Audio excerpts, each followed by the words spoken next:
O general desconhecido que derrotou um império sozinho. Imagine um homem parado diante de um exército de 300.000 soldados. Não há muralhas atrás dele, não há aliados ao seu lado, não há rota de fuga. Há apenas ele, um general cujo nome foi deliberadamente apagado dos registros históricos, e uma decisão que mudaria o destino de civilizações inteiras. O império que avançava contra ele havia conquistado territórios do tamanho de continentes. Havia destruído nações, subjugado reis, enterrado culturas inteiras sob o peso de suas legiões. E ainda assim, neste dia específico, algo daria errado.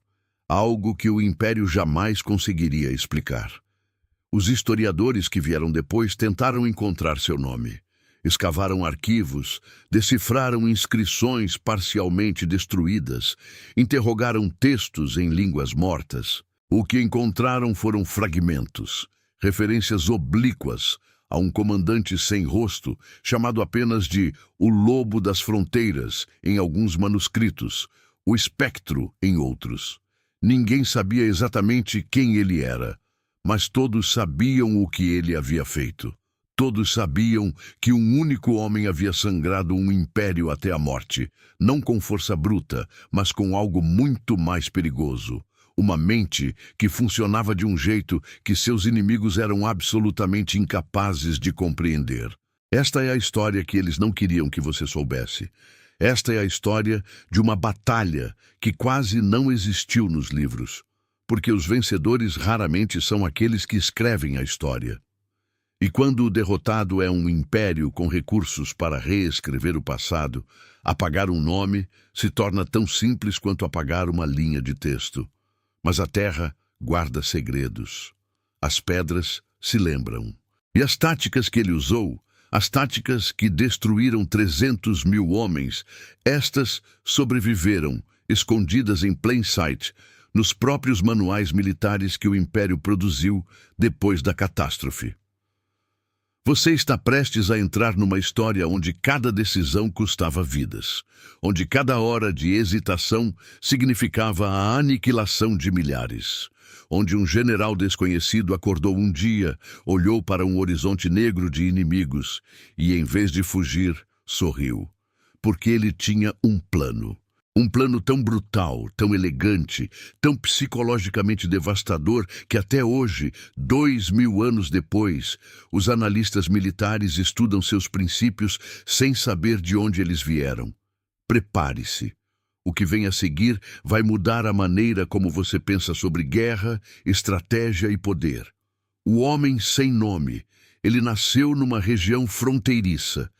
Um desses lugares que os impérios jamais se preocupam em nomear corretamente porque assumem que logo serão absorvidos. Era uma terra de montanhas partidas ao meio por rios furiosos, onde o inverno durava 8 meses, e os sobreviventes eram feitos de algo diferente dos homens das planícies.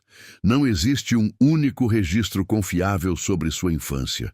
Existe, porém, uma passagem num manuscrito armênio do século III que menciona um jovem estrategista que aprendeu a ler batalhas antes de aprender a ler palavras, que ficava horas observando formigas atacando colônias inimigas e depois desenhava diagramas na terra com um graveto. Os monges que copiaram esse manuscrito não entendiam o que estavam preservando. Eles pensavam que estavam copiando a história de um louco. O que sabemos, com razoável certeza, é que ele entrou para o serviço militar do seu povo por volta dos 18 anos, numa época em que o grande Império do Leste estava expandindo suas fronteiras com a ferocidade de uma cheia de primavera. Todo ano, novos territórios eram devorados. Todo ano, mais nomes desapareciam dos mapas. Seu povo havia resistido por 3 gerações, não porque fosse mais forte, mas porque as montanhas tornavam a conquista cara demais para valer o esforço. Mas a paciência dos impérios é diferente da paciência dos homens. Um império pode esperar décadas, pode esperar gerações inteiras, e quando finalmente decide agir, age com a totalidade de seu poder acumulado. O jovem que viria a ser chamado de o Lobo das Fronteiras chegou à posição de comandante não por nascimento, não por riqueza, mas por uma qualidade que os líderes militares raramente conseguem nomear. Ele via o campo de batalha como um organismo vivo, enquanto outros generais viam posições, formações, números. Ele via medo, via momentum, via o ponto exato onde um exército começa a se comportar não como uma máquina de guerra, mas como uma multidão em pânico. E uma vez que você consegue ver esse ponto, você pode fabricá-lo. Você pode criá-lo deliberadamente, cirurgicamente, como um médico que conhece exatamente qual nervo pressionar para paralisar um corpo inteiro. Os primeiros anos de sua carreira foram obscuros. Escaramuças nas fronteiras, defesas de passagens de montanha, retiradas táticas que seus próprios superiores interpretavam como covardia. Havia um padrão, mas ninguém o via ainda.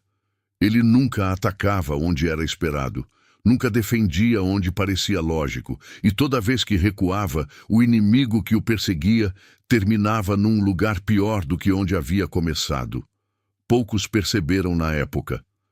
Mas havia um homem no Império do Leste que havia percebido, um espião. E esse espião havia escrito um relatório que subia pela cadeia de comando com uma velocidade incomum, porque o que ele descrevia não era um guerrilheiro com sorte. Era algo diferente, algo que o Império precisaria tratar com seriedade muito em breve. O Império que devorava mundos. Para entender o que aquele general enfrentou, é preciso primeiro entender o que era o Império, não como um conceito abstrato, como uma presença física, visceral, esmagadora. Quando o exército imperial marchava, a terra literalmente tremia. Não é uma metáfora. Relatos de testemunhas oculares de diferentes culturas e épocas descrevem o mesmo fenômeno. Um rumor baixo, quase geológico, que precedia a chegada das tropas por horas. Era o som de dezenas de milhares de pés batendo no chão em sincronização perfeita. Era o som do fim do mundo chegando em formação ordenada. Nenhuma outra potência da época havia conseguido manter essa disciplina em escala. Ninguém havia sequer tentado. A logística imperial era uma obra de engenharia sem paralelo histórico imediato. Para cada 100 soldados, havia sistemas de suporte que incluíam ferreiros, médicos de campo, engenheiros de cerco, mensageiros montados e unidades especializadas em destruição psicológica. Estas últimas eram particularmente assustadoras. Grupos treinados para chegar antes do exército principal, espalhando histórias cuidadosamente fabricadas sobre o destino de cidades que haviam resistido. As histórias eram exageradas, mas baseadas em verdades suficientes para serem críveis. O objetivo não era informar, era paralisar. Uma cidade que já estava paralisada de terror capitulava sem custar uma única flecha imperial. O general supremo do Império naquela época era um homem chamado nos registros apenas como o arquiteto. Não porque construísse algo, mas porque concebia campanhas com a mesma precisão fria e sistemática de um arquiteto projetando um edifício. Ele nunca improvisava, nunca deixava nada ao acaso. Cada movimento era calculado com meses de antecedência. Cada contingência havia sido prevista e planejada. Ele havia conquistado 17 nações distintas sem perder uma única batalha principal. Seus generais subordinados o temiam tanto quanto os inimigos, porque ele exigia perfeição, e a punição por imperfeição era suficientemente brutal para garantir que todos dormissem pouco e pensassem muito. Quando o arquiteto voltou sua atenção para as montanhas do norte, onde aquele general desconhecido guardava as fronteiras do seu povo, não havia nenhuma urgência estratégica real. As montanhas não continham riquezas extraordinárias. O povo que lá vivia era pequeno, fragmentado, sem influência regional significativa. A decisão de conquistá-los era, em certa medida, uma questão de princípio imperial. Nenhuma fronteira podia permanecer indefinida. Nenhum povo podia existir fora do mapa. E assim, com a mesma frieza calculada com que um homem decide varrer uma mosca de uma mesa, o arquiteto alocou 3 corpos de exército para a campanha. 300.000 homens, para um povo de talvez 200.000 almas no total. A desproporção era a mensagem. A reunião que quase não aconteceu quando as notícias chegaram sobre a mobilização imperial, o Conselho dos Anciãos do Povo das Montanhas se reuniu numa cidade que hoje não existe mais, apagada tão completamente que nem seu nome sobreviveu. Os registros desta reunião chegaram até nós de forma fragmentada, através de uma única fonte, um escriba que estava presente e que sobreviveu à guerra subsequente, eventualmente ditando suas memórias para um monge numa terra distante décadas depois. O escriba era um homem velho quando ditou seu relato, e sua memória havia sido moldada pelo tempo e pelo trauma. Mas certos detalhes eram nítidos demais para serem fabricados, porque eram detalhes pequenos, sem importância dramática óbvia, do tipo que a imaginação geralmente não inventa. O general desconhecido chegou tarde à reunião. Isso, por si só, era significativo. Uma forma calculada de comunicar que as urgências dele eram diferentes das urgências dos políticos. Quando entrou na sala, o clima já havia azedado. Metade dos líderes argumentava por capitulação imediata e negociação de termos. Eles haviam calculado as probabilidades com a frieza de comerciantes. Resistir era matematicamente insano. O Império tinha 300.000 soldados e recursos para trazer mais. Eles tinham, na melhor das estimativas, 22.000 combatentes, terreno favorável, e um general que a maioria dos presentes considerava talentoso, mas fundamentalmente limitado pelo tamanho de seu exército. O general ouviu os argumentos em silêncio. Depois fez uma pergunta que paralisou a sala. Quanto tempo o Império tinha? Não quanto tempo eles tinham, quanto tempo o Império tinha. A pergunta não fazia sentido para ninguém na sala, exceto para uma ou duas pessoas que conheciam sua forma de pensar. O escriba relata que houve um silêncio de quase 1 minuto antes que alguém se atrevesse a pedir uma explicação. E a explicação, quando veio, foi entregue com a calma de quem está descrevendo o tempo lá fora. O Império estava lutando em 5 frentes simultâneas. Sua logística estava sob pressão máxima. A janela de disponibilidade daqueles 300.000 soldados era finita, não indefinida. Não foi um discurso inspirador. Não houve apelos à glória ou à honra ancestral. Foi uma análise fria, quase clínica, de vulnerabilidades sistêmicas. E ao final, o general disse algo que o escriba transcreveu palavra por palavra, porque ficou gravado na sua memória como uma espécie de ferida. Não precisamos vencer o exército imperial. Precisamos fazer com que a vitória custe mais do que vale.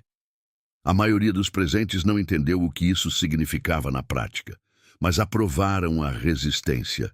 Não por convicção, mas porque a alternativa, aquela noite, parecia ainda pior. Ninguém na sala sabia que estavam votando pelo início de uma das campanhas militares mais assombrosas da história antiga. A arquitetura do impossível. Nos 3 meses que antecederam a chegada do exército imperial, o general desconhecido não dormiu mais de 4 horas por noite. Isso não é uma dramatização. É o que o escriba registrou com a precisão entediante de um contador de feijões, porque dividia alojamentos com o general por um período e havia ficado perturbado com a regularidade com que o homem acordava antes do amanhecer e não retornava antes da meia-noite. O que ele fazia durante essas horas? Mapeava. Não apenas a terra. A terra ele já conhecia de memória, cada ravina, cada passagem de montanha, cada trecho de rio que transbordava em determinadas épocas do ano. Ele mapeava comportamentos, padrões, probabilidades. A estratégia que emergiu daqueles meses de trabalho era, em sua essência, uma inversão completa da lógica militar convencional da época. A sabedoria aceita dizia: defenda o território, proteja as cidades. Concentre suas forças nos pontos de maior valor estratégico. O general fez o oposto. Ordenou que as cidades fossem esvaziadas. Ordenou que os celeiros fossem destruídos, não capturados, destruídos. Ordenou que as estradas fossem sistematicamente sabotadas de maneiras que não eram óbvias, que pareciam danos naturais, mas que transformariam o transporte de suprimentos numa tortura logística de semanas. Quando seus próprios subcomandantes protestaram, ele não discutiu. Perguntou apenas: o que um exército de 300.000 homens precisa todo dia para continuar existindo? A resposta a essa pergunta era o coração de tudo. Um exército de 300.000 homens consumia quantidades de comida, água e forragem que desafiam a imaginação moderna. Cada dia de campanha representava uma equação logística colossal. E se essa equação começasse a não fechar, se o abastecimento chegasse tarde, incompleto ou simplesmente não chegasse, o que acontecia com 300.000 soldados não era derrota no campo de batalha. Era algo muito mais lento, muito mais corrosivo, muito mais difícil de combater. A dissolução do moral. O medo não da batalha, mas da fome. A desconfiança não do inimigo, mas dos próprios comandantes. A desordem que começa como murmúrio e termina como motim. Paralelo a isso, o general desenvolveu o que os historiadores militares modernos chamariam de guerra de informação, mas que naquele contexto era simplesmente genialidade aplicada ao medo humano. Ele sabia que o exército imperial usava propagandistas para semear terror antes de chegar. Então ele inverteu o jogo. Começou a deixar sobreviventes calculados, homens capturados e deliberadamente soltos, portando histórias específicas sobre as montanhas. Histórias sobre doenças, sobre passagens impossíveis, sobre emboscadas que haviam destruído pelotões inteiros sem deixar rastro. Algumas dessas histórias eram verdadeiras, outras eram fabricadas com tanto detalhe que eram indistinguíveis das verdadeiras. E o medo que começou a se infiltrar nas fileiras imperiais antes da primeira batalha real já era uma vitória invisível, uma vitória que não apareceria em nenhum registro oficial, mas que moldaria tudo o que viria depois. Deu o primeiro sangue. O exército imperial entrou nas montanhas no início do outono, uma decisão que o arquiteto tomara com base em inteligência que havia sido deliberadamente adulterada. Seus espiões lhe disseram que o inverno naquela região começava em meados de novembro. A verdade era que começava em meados de outubro, às vezes antes. Essa diferença de semanas parece pequena no papel. No terreno, significava a diferença entre uma campanha gerenciável e um pesadelo logístico. O general havia passado meses garantindo que essa informação incorreta chegasse aos espiões imperiais, através de fontes que pareciam confiáveis. Mercadores, desertores falsos, até um monge itinerante cujas motivações ninguém havia questionado. O primeiro contato real entre as forças aconteceu num desfiladeiro que o general havia escolhido com a meticulosidade de um cirurgião escolhendo um bisturi. O terreno ali forçava um exército largo a se comprimir numa coluna estreita. Forçava os cavaleiros, a força de choque imperial, a desmontarem ou ficarem para trás. Eliminava quase todas as vantagens numéricas que 300.000 soldados teriam em campo aberto, e o que o general posicionou naquele desfiladeiro não era um exército, era algo mais parecido com uma armadilha animada. 2.000 arqueiros, distribuídos em posições que haviam sido preparadas ao longo de semanas, com rotas de retirada que os soldados imperiais nunca poderiam seguir, mesmo que tentassem. O que aconteceu naquele desfiladeiro durou menos de uma hora. A vanguarda imperial perdeu quase 800 homens antes de conseguir se reorganizar o suficiente para recuar. Para o exército imperial, 800 homens era uma fração estatisticamente insignificante. Para o exército do general, que havia executado a emboscada com menos de 2.000 e saído sem uma única baixa, era uma demonstração de princípio. Não era para matar 800 soldados, era para que os 299.200 soldados restantes vissem os cadáveres e entendessem uma coisa: este terreno era diferente. Este inimigo era diferente. As regras que funcionavam em todo outro lugar não funcionariam aqui. O arquiteto, quando recebeu o relatório, não ficou perturbado. Era precisamente o tipo de resistência que ele havia antecipado. Escaramuças de guerrilha, ataques de emboscada, tentativas desesperadas de compensar inferioridade numérica com surpresa tática. Ele ordenou que o ritmo da marcha fosse mantido, que as perdas fossem absorvidas, que os comandantes de vanguarda usassem artilharia de cerco para limpar as passagens antes de avançar. Era a resposta correta para um inimigo convencional fazendo guerra de guerrilha convencional. O problema, que o arquiteto não poderia saber ainda, era que o general desconhecido não estava fazendo guerra de guerrilha. O desfiladeiro havia sido apenas o primeiro ato de algo muito mais elaborado. O primeiro puzzle numa cadeia de puzzles que cada um criava as condições para o próximo. A mente por trás do caos. Existe um conceito que os teóricos militares modernos chamam de névoa da guerra.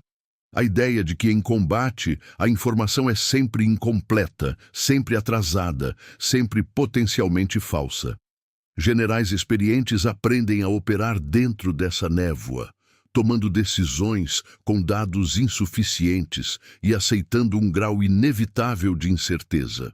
O que o general desconhecido havia entendido e que o arquiteto, para todo seu gênio, não havia, era que a névoa podia ser manufaturada.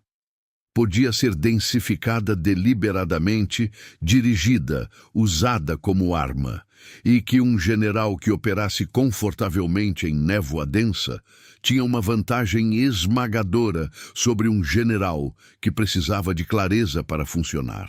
Nos dias que seguiram o primeiro contato, o general desconhecido implementou o que só pode ser descrito como um programa sistemático de confusão informacional. Pequenos grupos de seus melhores combatentes, homens que conheciam aquele terreno desde a infância, que podiam se mover por ele à noite sem luz e em silêncio absoluto, foram enviados não para atacar o exército imperial, mas para atacar sua rede de comunicação. Mensageiros imperiais desapareciam. Não eram mortos necessariamente. Alguns eram capturados, outros simplesmente desviados, conduzidos através de rotas que os faziam perder dias antes de chegarem ao destino. O resultado era que os relatórios chegavam ao arquiteto de forma fragmentada, contraditória, temporalmente deslocada. O arquiteto estava tomando decisões baseadas em informações que eram verdadeiras 3 dias atrás e completamente irrelevantes agora. Estava respondendo a situações que já haviam se resolvido. Estava alocando recursos para ameaças que haviam se dissolvido e ignorando ameaças que haviam cristalizado em outro lugar. Era como tentar navegar usando um mapa que alguém ia apagando e redesenhando enquanto você olhava para ele. E o detalhe cruel era que o arquiteto sabia que algo estava errado, mas não conseguia identificar com precisão o que era. Porque a névoa era suficientemente parcial para que tudo ainda parecesse explicável por fatores normais. Terreno difícil, clima ruim, resistência local mais intensa do que previsto. Por trás de tudo isso, havia uma mente que processava a guerra de uma forma fundamentalmente diferente. O general desconhecido não pensava em termos de batalhas, pensava em termos de sistemas. Cada ação que tomava era projetada não apenas para seu efeito imediato, mas para como ela alteraria as condições que determinariam as opções disponíveis nas próximas semanas. Era uma forma de pensar que existia num horizonte temporal mais longo do que a maioria dos generais da época conseguia sustentar, porque a maioria dos generais pensava em dias e semanas, e ele pensava em meses. Era uma forma de enxergar o campo de batalha não como um tabuleiro de xadrez estático, mas como um rio, algo que só podia ser redirecionado, nunca realmente controlado, mas cuja força podia ser usada contra si mesma se você soubesse exatamente onde colocar sua mão. O inverno como general. O inverno chegou 17 dias antes do que o arquiteto havia planejado. Quando as primeiras nevadas pesadas cobriram as passagens de montanha, o exército imperial havia avançado apenas 1/3 da distância prevista para aquele ponto da campanha. Estava 3 semanas atrasado, com suprimentos calculados para um ritmo de avanço que a realidade havia tornado impossível. E agora enfrentava uma escolha que o arquiteto odiava acima de todas as outras: recuar e perder momentum, ou acampar no frio e esperar a primavera com recursos que não haviam sido calculados para isso. Ambas as opções eram ruins. Mas havia uma terceira opção que o arquiteto, numa demonstração rara de inflexibilidade estratégica, recusou-se a considerar: retirada total.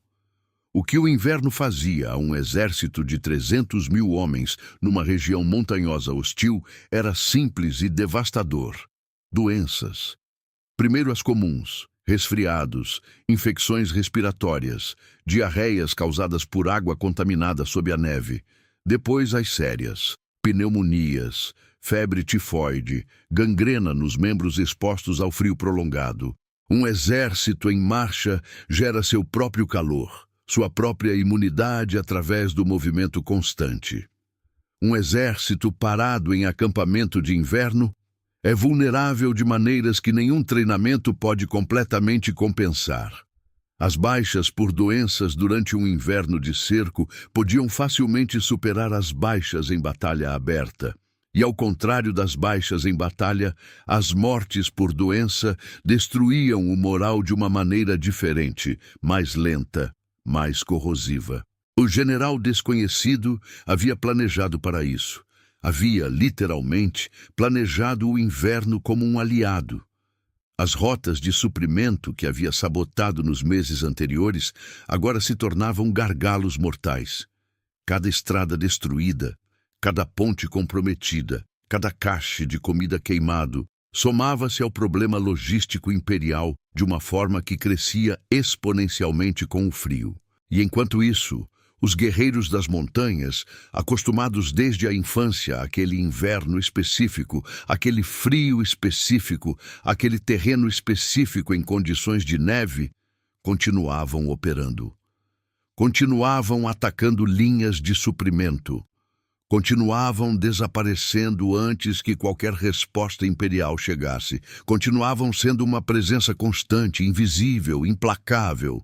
Havia algo mais que o inverno fazia, algo que o general havia calculado com uma frieza quase desumana. Ele forçava o exército imperial a consumir seus próprios cavalos. Os cavalos eram a força de projeção mais crítica do exército imperial, para reconhecimento, para comunicação, para cargas que poderiam quebrar linhas de infantaria. E cavalos em inverno de montanha precisavam de forragem em quantidades que as rotas de suprimento comprometidas simplesmente não conseguiam entregar. Os comandantes imperiais começaram a matar cavalos para alimentar homens. Cada cavalo morto era uma erosão da capacidade de combate futura. Cada cavalo morto era também um sinal, para os soldados que observavam, de que algo havia dado muito errado, que o exército invencível estava, pela primeira vez, sendo vencido por circunstâncias que seus líderes não haviam previsto. Dessa traição que não era. No terceiro mês da campanha, algo aconteceu que quase destruiu tudo que o general havia construído. Um dos seus subcomandantes desertou para o lado imperial. O homem se chamava, nos fragmentos de registro que sobreviveram, algo que se aproxima de Vardan, um nome que carrega conotações de coragem na língua do povo das montanhas, o que tornava a traição ainda mais amarga para quem a descobriu. Vardan havia lutado ao lado do general por anos. Conhecia suas táticas, suas posições, parte de seus planos futuros. E ele havia desertado não por dinheiro ou por medo, mas, segundo o próprio relato que ele eventualmente deu aos imperiais, por convicção genuína de que a resistência era suicida e que negociar rendia os melhores termos antes que a situação piorasse ainda mais. O general descobriu a deserção dentro de horas. O que fez a seguir é um dos momentos mais reveladores de toda a campanha, porque não fez o que qualquer general razoável faria. Não redobrou a segurança, não mudou os planos, não enviou assassinos atrás de Vardan para eliminar a ameaça de inteligência que ele representava.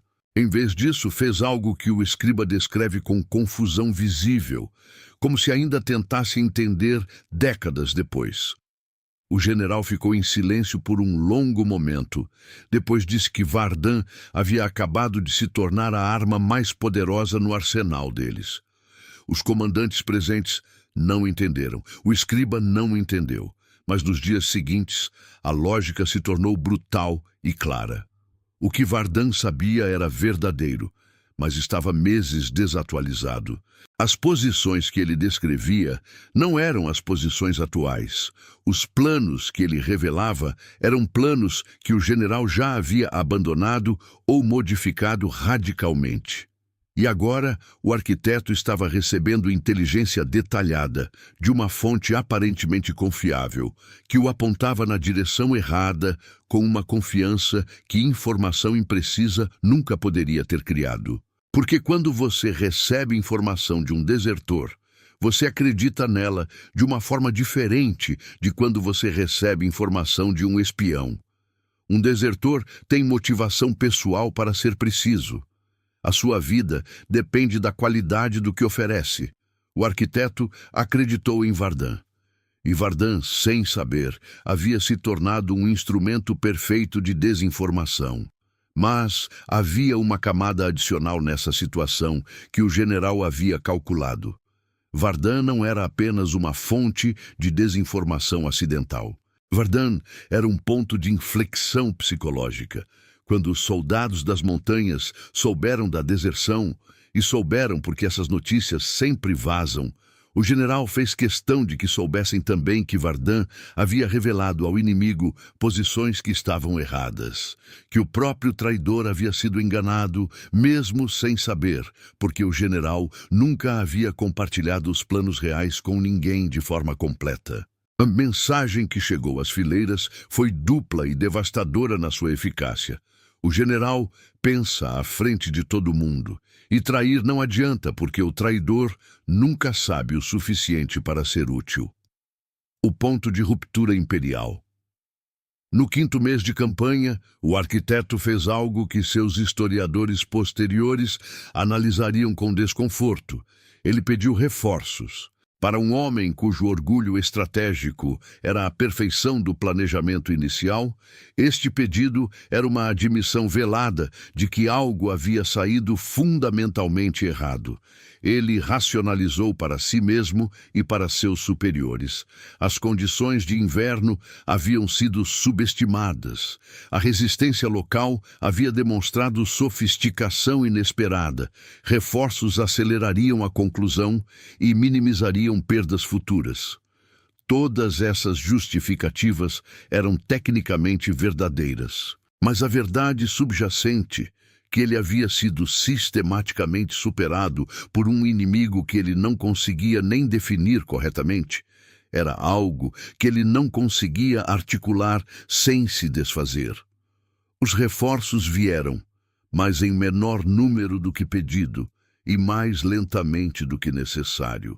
O que o general desconhecido não sabia, mas havia intuído com base em inferências sobre a situação logística geral do império, era que as outras 4 frentes imperiais estavam também sob pressão. A mesma expansão voraz que havia gerado um exército de 300 mil homens havia também criado um Empire Overextension, um estira e arrebenta de recursos que tornava qualquer pedido de reforços uma competição com outras urgências. O pedido de um arquiteto chegou numa mesa onde havia 4 outros pedidos igualmente urgentes. O que foi enviado era o que sobrava depois de satisfazer as prioridades mais críticas. O moral imperial havia se deteriorado de maneira que os números frios não capturavam. Não era derrota. Não havia sido nenhuma grande derrota. Era algo mais insidioso. A ausência de vitória num contexto onde vitória havia sido prometida como certa. Os soldados que haviam marchado para aquelas montanhas haviam sido informados de que seria uma campanha de semanas. 5 meses depois, com o inverno ainda sobre eles, com companheiros morrendo de doença em percentagens que nunca paravam completamente, com um inimigo que nunca aparecia em campo aberto para ser derrotado de forma conclusiva, a psicologia coletiva havia mudado de uma forma que nenhum discurso de comandante conseguia reverter completamente. E foi exatamente neste momento que o general desconhecido escolheu escalar. Era o momento que ele havia esperado, o ponto onde o peso da campanha havia esgotado suficientemente as reservas físicas e psicológicas imperiais para que um golpe mais direto produzisse consequências desproporcionais. Ele havia resistido à tentação de agir prematuramente durante meses, mesmo quando alguns de seus próprios comandantes argumentavam por confronto mais agressivo. Havia esperado com uma paciência que alguns interpretavam como passividade, mas que era, na realidade, o tipo mais raro de autocontrole estratégico. A capacidade de não agir quando agir parece disponível, porque o momento certo ainda não chegou. Agora chegara.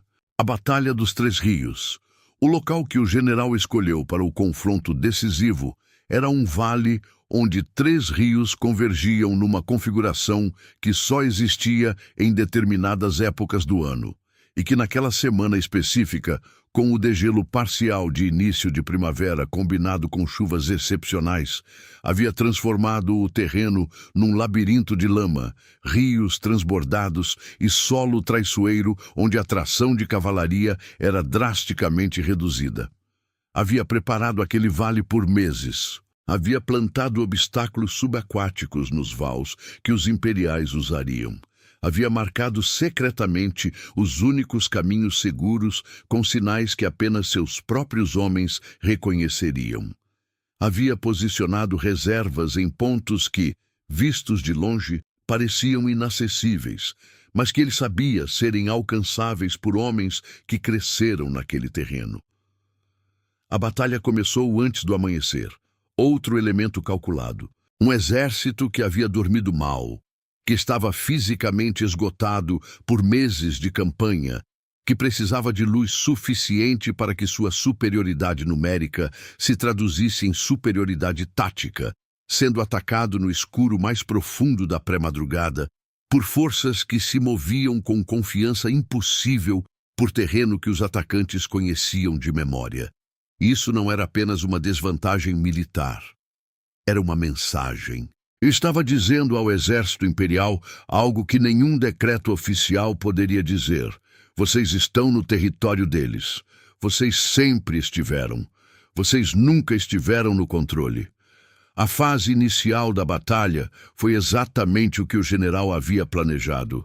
Caos controlado. As unidades imperiais de vanguarda, tentando responder ao ataque, encontraram o terreno encharcado, resistindo ao seu deslocamento.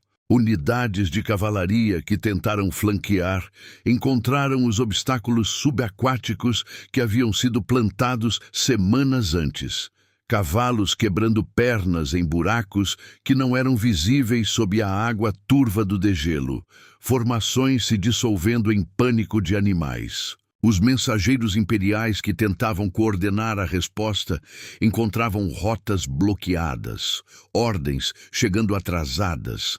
A névoa informacional que havia sido cultivada por meses, culminando agora num momento onde cada segundo de atraso na comunicação custava vidas.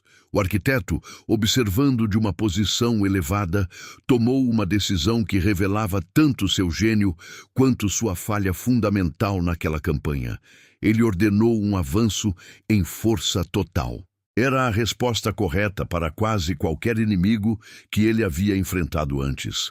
Quando em dúvida, overwhelm com força bruta. Use a superioridade numérica para simplesmente esmagar qualquer resistência antes que ela possa se organizar.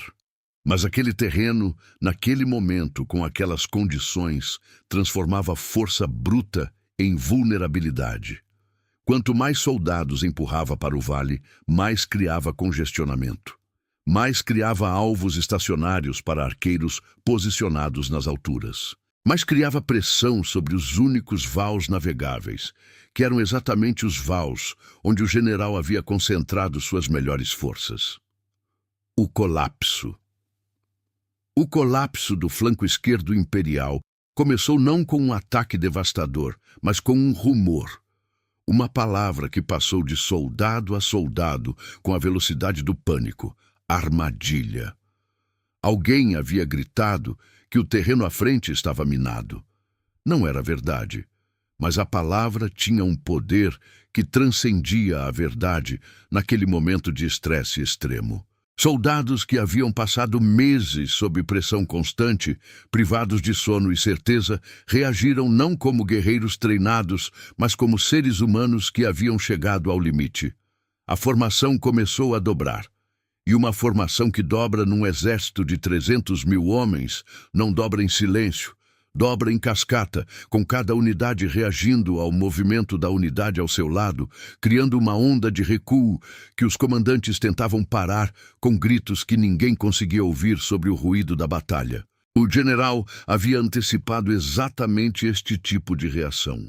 Não aquele rumor específico, mas a vulnerabilidade psicológica que ele explorava. Havia posicionado suas forças para que qualquer movimento de recuo imperial se tornasse uma compressão, que as unidades traseiras bloqueassem as dianteiras que tentavam recuar, criando congestionamento precisamente quando mobilidade era mais crítica. Os arqueiros nas alturas, que haviam esperado com uma disciplina que refletia meses de treinamento específico para este momento, começaram a trabalhar de forma coordenada, não aleatoriamente, mirando naquilo que o general havia identificado como os nós críticos da rede de comando imperial. Os estandartes, os mensageiros montados, os pontos de reunião de oficiais. Matar um soldado remove um soldado do campo. Matar o mensageiro que carrega a ordem remove a ordem, e a ordem que não chega é potencialmente mais destrutiva do que a espada que não cai. Esta era uma distinção que o general havia internalizado profundamente e que transformava seus arqueiros em algo muito mais estratégico do que um sistema de fogo de supressão convencional. Eles eram uma ferramenta de dissolução de comando, e à medida que os estandartes caíam e os mensageiros não chegavam, as unidades imperiais começaram a operar sem coordenação central, tomando decisões locais que frequentemente contradiziam as decisões das unidades adjacentes, criando buracos na formação que o general explorava com precisão cirúrgica. O arquiteto perdeu o controle da batalha no momento em que perdeu a visibilidade informacional. A névoa que havia sido cultivada por meses agora era impenetrável. Os relatórios que chegavam à sua posição eram contraditórios, atrasados ou simplesmente paravam de chegar. Ele estava comandando com base em um modelo mental do campo de batalha que havia sido verdadeiro horas atrás e que a realidade havia substituído completamente. E num momento de rara e devastadora honestidade consigo mesmo, um momento que nenhum de seus biógrafos imperiais jamais registraria diretamente, mas que se infere das ordens que ele deu a seguir. Ele entendeu que havia perdido. Não a guerra, talvez. Não o império, mas aquela batalha, naquele vale, naquele dia, havia sido perdida para um homem cujo nome ele nem sabia. O preço da vitória.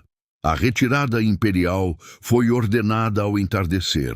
Uma decisão que o arquiteto tomou com a geometria fria de um homem que havia aceito a derrota tática e estava agora focado em minimizar a derrota estratégica. Uma retirada ordenada de 300.000 homens de um terreno hostil, sob pressão de um inimigo que conhecia cada metro daquelas montanhas, era uma operação de uma complexidade quase inimaginável. Exigia que as unidades de retaguarda absorvessem ataques, enquanto as de vanguarda estabeleciam posições defensivas nas passagens de saída. Exigia comunicação perfeita em condições onde a comunicação havia sido sistematicamente destruída por meses. Exigia que os soldados marchassem em ordem quando seu instinto gritava para correr. O general desconhecido não perseguiu. Esta decisão, tão contraintuitiva que causou conflito aberto entre ele e vários de seus subcomandantes, foi a mais brilhante de toda a campanha. A perseguição de um exército em retirada é um ato de atrito. Você inflige danos adicionais ao inimigo, mas também expõe suas próprias forças a um inimigo desesperado que não tem mais nada a perder além da vida. Um exército em retirada desordenada, que é perseguido frequentemente, vira e luta com uma ferocidade que excede a que demonstrava quando avançava, porque agora está lutando não por objetivos estratégicos, mas pela sobrevivência primitiva.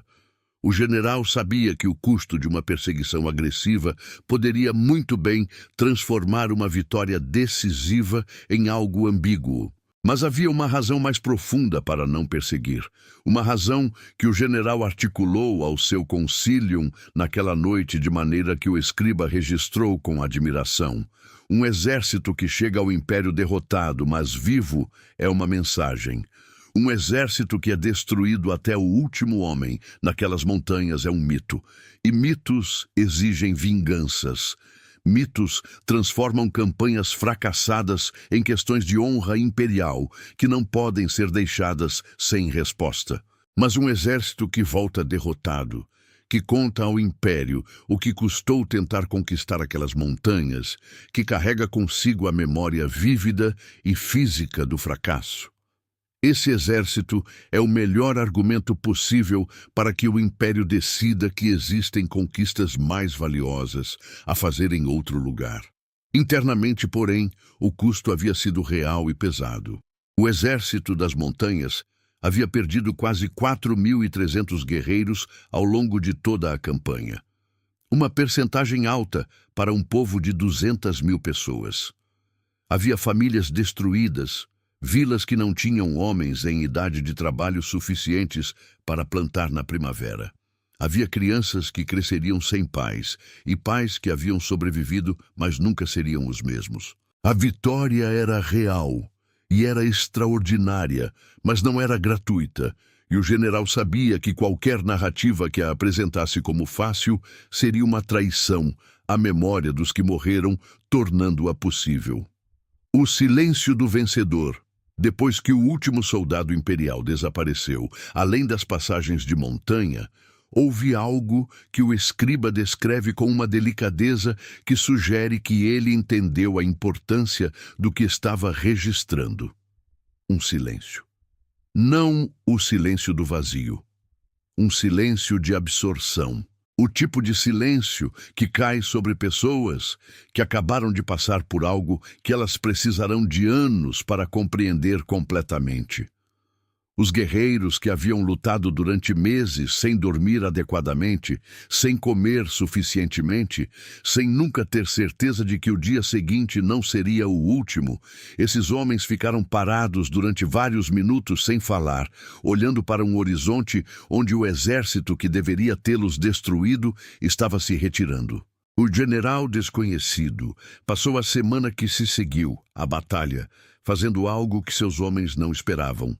Visitando os feridos, não em cerimônia pública, em visitas silenciosas, quase privadas, onde passava tempo sentado ao lado de homens que provavelmente não sobreviveriam, ouvindo o que eles tinham a dizer.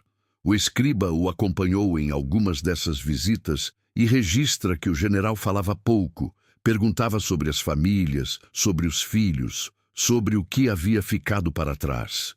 Era o comportamento de um homem que havia carregado o peso da decisão de enviar esses homens para o perigo e que estava agora sentando com as consequências dessa decisão de uma forma que não permitia abstração nem distância emocional. Quando o conselho pediu que ele presidisse uma celebração formal da vitória, recusou.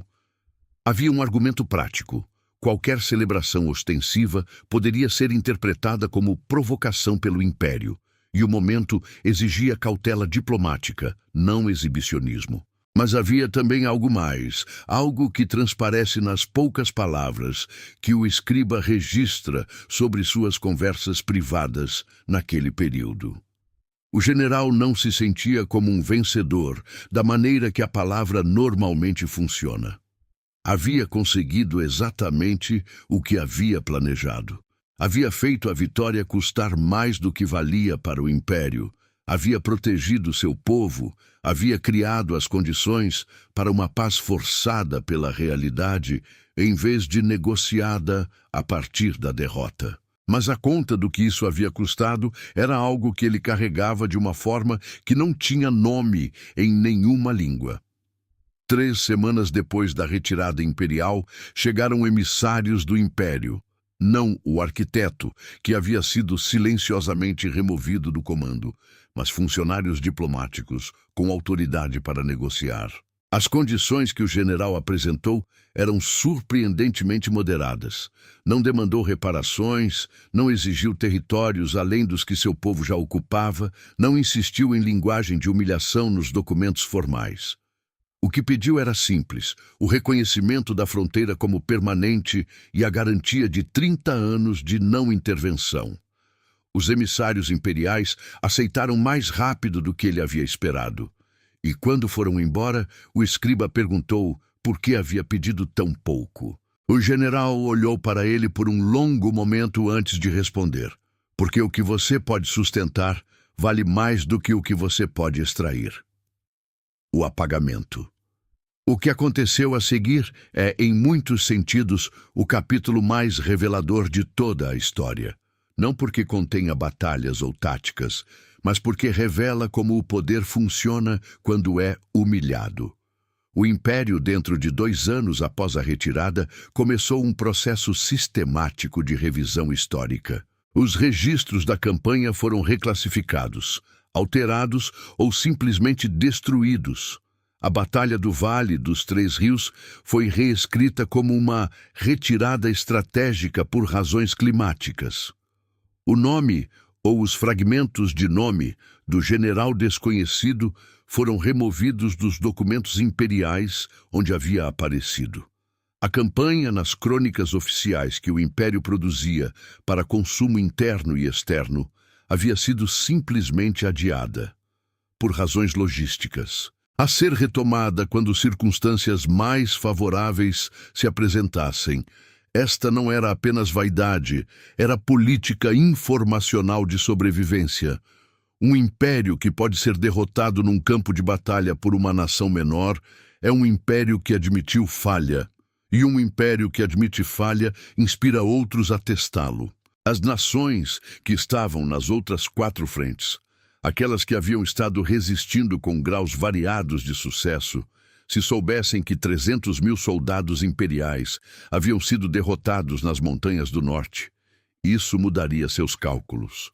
Daria força a resistências que estavam prestes a colapsar. Criaria coalizões entre inimigos que anteriormente não encontravam razão para cooperar. O apagamento não era apenas sobre orgulho. Era sobre manutenção do efeito de deterrência, que era fundamentalmente a arma mais poderosa que o Império possuía. Do lado do povo das montanhas, o apagamento também foi parcialmente deliberado, mas por razões opostas. O general havia argumentado e o conselho havia concordado que manter o perfil mais baixo possível no período pós-guerra era estrategicamente superior a qualquer forma de celebração pública.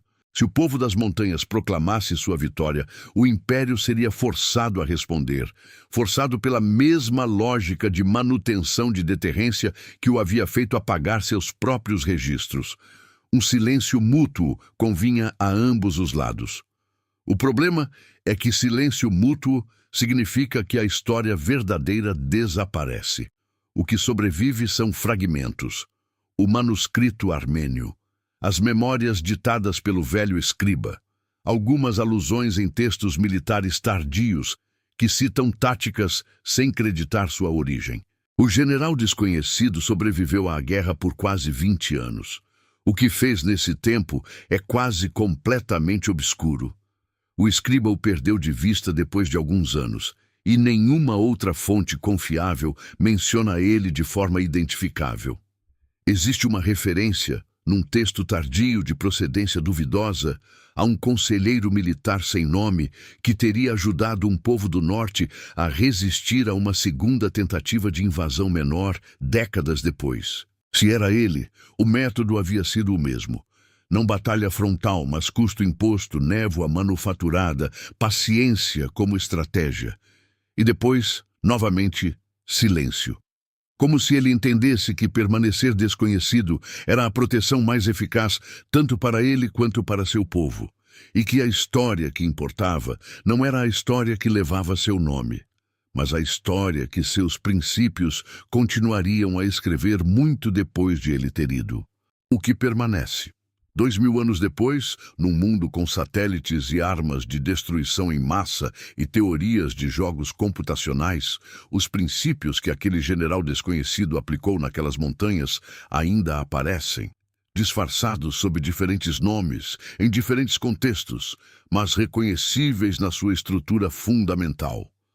A ideia de que o custo de vitória é uma arma tão poderosa quanto qualquer exército.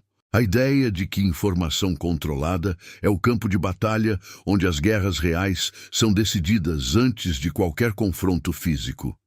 A ideia de que a paciência, a capacidade de não agir quando a ação parece disponível porque o momento certo ainda não chegou, é uma habilidade que separa os estrategistas ordinários dos verdadeiramente extraordinários. Nenhum manual moderno cita sua fonte. Nenhum acadêmico sabe de onde essas ideias vieram, exatamente. Elas simplesmente existem, como se sempre tivessem existido. Existe uma última entrada nas memórias do velho escriba que foi ditada numa noite, aparentemente sem razão específica, sem conexão com o que vinha antes ou depois no texto. O escriba está descrevendo uma conversa que teve com o general numa noite de acampamento, durante a campanha, quando ambos estavam olhando para o fogo e o general havia ficado em silêncio por muito tempo. Então o general dissera algo que o escriba havia carregado consigo por décadas, sem entender completamente. O maior erro que um general pode cometer é acreditar que está lutando pelo que está lutando. O escriba havia pedido uma explicação. O general havia apontado para o fogo. O fogo não sabe que está aquecendo. Só faz o que sabe fazer. Um general que sabe pelo que está lutando já começou a perder, porque perdeu a capacidade de ser o fogo. É impossível saber agora o que ele quis dizer com exatidão. Mas olhando para tudo que ele fez, a paciência, a névoa, o uso do terreno e do clima como aliados, a recusa em perseguir quando perseguir parecia óbvio, a moderação dos termos de paz quando a vitória poderia ter permitido mais, parece que ele estava descrevendo uma forma de operar que transcendia objetivos específicos. Não estava lutando para vencer uma batalha.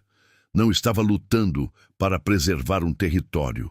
Estava operando a partir de uma compreensão tão profunda do sistema que os seus objetivos imediatos eram apenas expressões de algo mais fundamental: A criação de condições em que seu povo pudesse continuar existindo nas suas próprias condições, no seu próprio tempo, no seu próprio ritmo. E para isso não precisava de monumentos, não precisava de nome. Nós não sabemos quem ele era. Nunca saberemos com qualquer grau de certeza. Mas sabemos o que ele fez e sabemos como ele fez, não nos detalhes granulares que foram apagados junto com seu nome, mas nos princípios que sobreviveram precisamente porque eram bons demais para morrer junto com os documentos que os continham. Existe algo profundamente perturbador e profundamente inspirador nessa ideia, que um homem pode ser tão completamente apagado da história e ainda assim moldar a história de maneiras que persistem milênios depois. Que as ideias são mais duráveis que os nomes, que às vezes o legado mais poderoso é o legado sem assinatura, e que em algum lugar naquelas montanhas, num vale onde 3 rios convergem em determinadas épocas do ano, a terra ainda guarda a memória de um general que derrotou um império com nada além de uma mente que funcionava diferente das outras e que nunca pediu que ninguém soubesse. Fim.